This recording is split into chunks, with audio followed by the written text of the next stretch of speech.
주님께서 여러분과 함께 또한 사제의 영과 함께 마테오가 전한 거룩한 복음입니다. 주님 영광 받으소서. 예수님께서 산에서 내려오시자 많은 군중이 그분을 따랐다.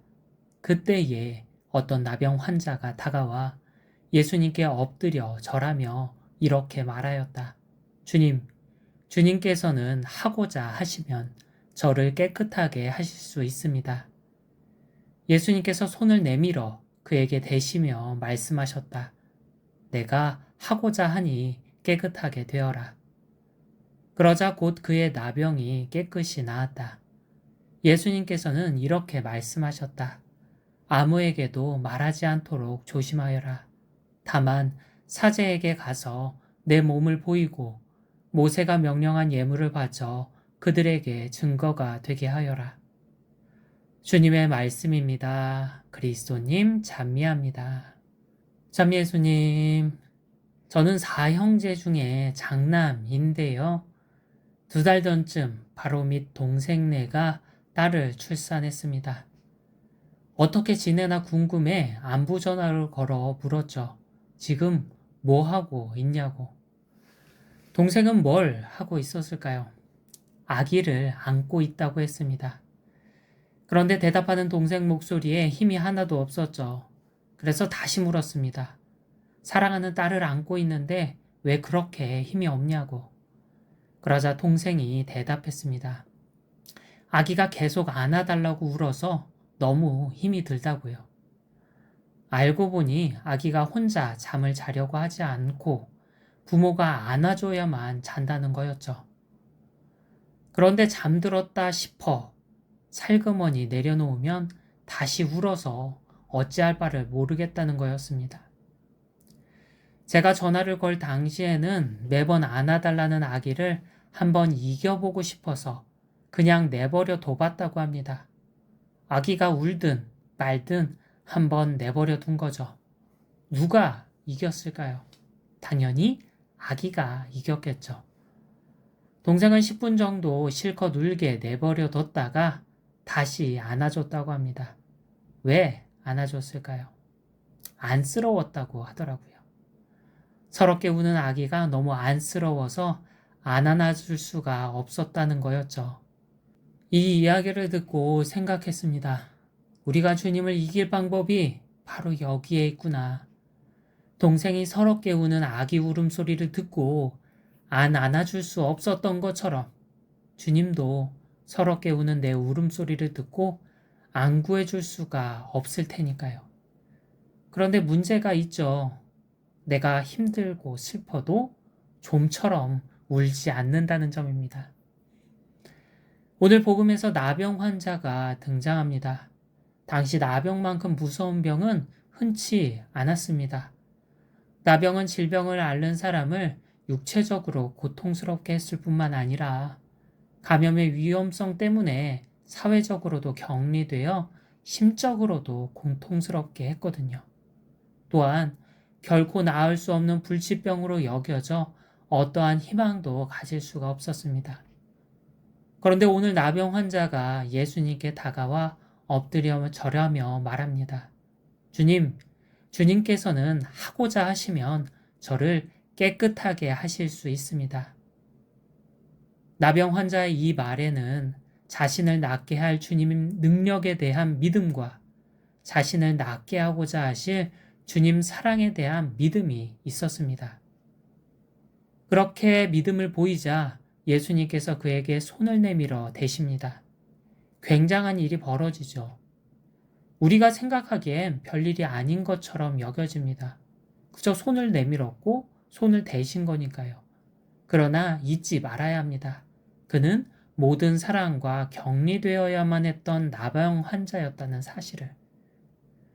아무도 그에게 내밀어 주지 않았던 손을 주님만은 기꺼이 내밀어 주셨던 거죠. 사실 주님께서는 말씀만으로도 그를 낫게 하실 수 있었습니다. 그러나 그에게 손을 내밀어 손을 대시며 말씀하시죠. 내가 하고자 하니 깨끗하게 되어라.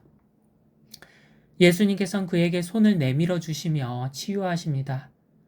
당신의 행동과 말로 보여주신 거죠. 나는 너를 낫게 할 능력이 있을 뿐만 아니라 너를 가엾이 여길 사랑 또한 갖고 있다고. 그러자 누구도 낫게 할 수 없으리라 여겨졌던 나병이 깨끗이 나았습니다. 나병 환자는 주님께 자신의 질병을 낫게 할 능력이 있다고 믿었고, 고통을 받는 자신을 가엾이 여길 사랑이 있다고 믿었습니다. 그런데 단지 그 믿음만으로 구원을 받은 것은 아닙니다. 믿음으로 말미암아 기다렸기 때문이죠. 오늘 복음은 전합니다. 예수님께서 산에서 내려오시자 많은 군중이 그분을 따랐다. 그때에 어떤 나병 환자가 다가와 예수님께 엎드려 절하며 이렇게 말하였다. 나병 환자는 기다렸습니다. 예수님께서 산에서 내려오실 때까지. 주님의 능력과 사랑에 대한 믿음으로 그 때를 기다렸고 그 기다림으로 구원을 받았죠. 우리의 몸과 마음이 언제나 건강하면 얼마나 좋을까요? 그러나 오늘 복음 속 나병 환자처럼 내 몸과 마음이 아플 때가 있습니다. 뜻하지 않은 사고나 질병으로 육체적인 고통을 겪기도 하고 이런저런 상황이나 사건으로 심적인 고통을 겪기도 합니다. 그 고통을 우리 힘만으로 해결할 수 있을 때도 있지만 그렇지 못할 때도 있죠. 우리 힘만으로 안 될 때 어떻게 하시나요? 기도하겠죠. 간절한 마음으로 9일 기도를 바치거나 하느님 자비의 기도를 바치며 기도합니다. 그런데 그렇게 간절히 기도하면서 마음 한편으론 의심을 품을 때가 있습니다. 정말 주님께서 나를 구하실 수 있을까? 라고 생각하며 주님의 능력을 의심하거나 정말 주님께서 나를 구하려고 하실까? 라고 생각하며 주님의 사랑을 의심하죠. 오늘 복음 속 나병 환자와 달리 주님의 능력과 사랑을 의심할 때가 있습니다. 그래서 기도하길 포기하죠. 믿음이 부족해서 구원의 때를 기다리지 못하는 거죠. 아기는 불편한 것이 있을 때 우는데요. 왜 울까요? 무의식적으로 믿는 겁니다.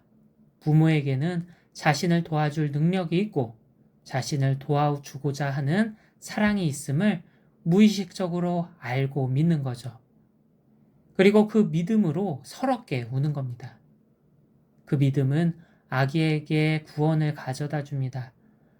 부모는 사랑하는 아기의 서러운 울음소리를 결코 외면할 수 없거든요. 우리도 고통스러운 일이 있으면 울면 됩니다. 의식적으로 믿어야 하죠. 주님께는 나를 도와줄 능력이 있고 나를 도와주고자 하는 사랑이 있다는 사실을. 내가 믿고 서럽게 울기만 하면 됩니다. 그 믿음은 내게 구원을 가져다 주죠. 주님은 사랑하는 나의 서러운 울음소리를 결코 외면할 수 없거든요. 그렇게 주님을 찾으며 우는 일이 무엇일까요? 기도입니다. 기도는 우는 거죠. 내가 겪는 고통 속에서 살려달라고 주님께 울부짖는 겁니다. 내가 그렇게 울부짖으면 그 소리가 하늘로 올라가고 주님께서는 그 소리를 듣고 나를 구해내시거든요. 탈출기 3장 9절에서 10절은 전합니다. 이제 이스라엘 자손들이 울부짖는 소리가 나에게 다다랐다. 내가 이제 너를 파라오에게 보낼 터이니 내 백성 이스라엘 자손들을 이집트에서 이끌어내어라. 주님께서 갑자기 이스라엘 백성을 구하신 것이 아니라 이스라엘 백성들이 고통 속에서 울부짖자 그 소리가 주님께 다다랐고 그 소리를 듣고 주님께서 그들을 구해내신 거죠. 여러분은 슬프고 힘든 일이 있으면 어떻게 하시나요? 우시나요? 잘 안 우시죠? 한국 정서상 힘들고 슬퍼도 참아야 한다고 생각하거든요. 그래서 울음을 속으로 삼킵니다. 기도도 마찬가지죠. 힘들고 슬프면 주님을 찾으며 기도해야 하는데 참습니다. 속으로 삼키죠. 기도하지 않으니 그 소리가 주님께 다다르지 않으니 구원이 늦어지죠. 오늘 하루 내 몸과 마음이 아파 고통스럽다면 확인해 보면 좋겠습니다. 내가 겪는 고통 속에서 구해달라고 주님께 울부짖었는지, 혹시 그분의 능력과 사랑을 믿지 못해 울음을 속으로 삼키지는 않았는지, 내가 울지 않으면 그 소리가 주님께 다다르지 못해 구원이 늦어집니다. 주님께는 나를 구원할 능력이 있고 나를 구원하고자 하는 사랑이 있습니다. 그러니 그분의 능력과 사랑을 믿고 기도하면 좋겠습니다. 내 구원의 때가 올 때까지. 내가 서럽게 울며 기도하면 그 소리가 주님께 닿아 구원의 때가 앞당겨지거든요. 그러니 너무 힘들고 고통스러우면 아기가 우렁차게 그리고 끈질기게 우는 것처럼 그렇게 기도하면 좋겠습니다. 오늘 나병 환자도 고통 속에서 주님께 울부짖으며 말합니다. 주님께서는 하고자 하시면 저를 깨끗하게 하실 수 있습니다. 아멘.